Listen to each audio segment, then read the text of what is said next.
So we have our circuit set up with our resistor and our LED lights. We also have opened a Thonny, and we're using the GPIO 0 library, which is allowing us to control an LED with code, and we're using the time library, and you're using sleep in order to turn the light off. It's basically a wait command.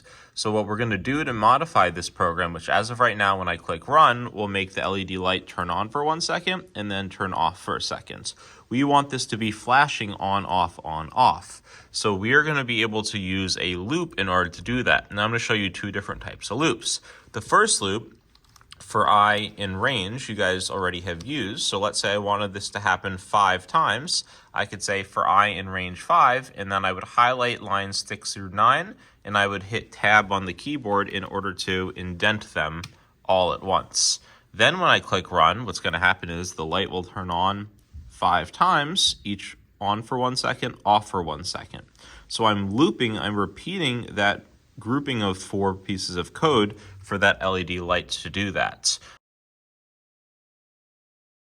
If I changed this, instead of frying range 5, this is doing it for a certain number of times, I can instead do something essentially forever. So I'm going to replace that line with the command while and then space capital true. While true, and then I'm going to put a colon there.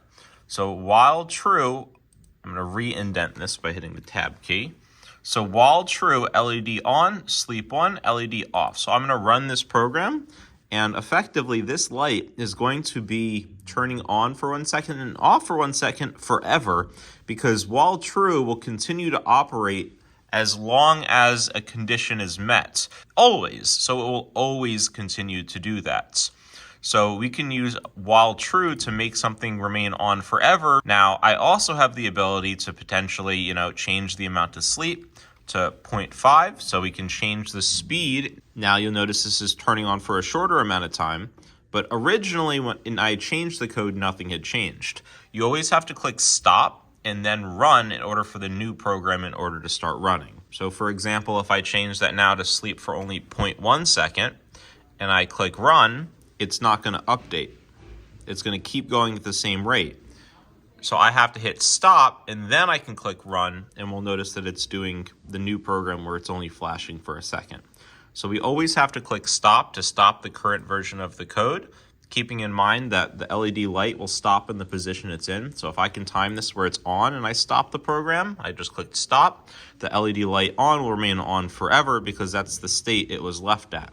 So you have to make sure that if it does get caught in this state, what you're going to want to do is you're going to want to run a temporary program where maybe you comment your code out. You can comment your code out by adding a triple 1, 2, 3, triple single quote 1, 2, 3. And then I'm just going to want to run a simple program saying LED.off. That way I can turn the LED off in port number 17. Then I'm going to run that, and I'm able to turn my LED light off.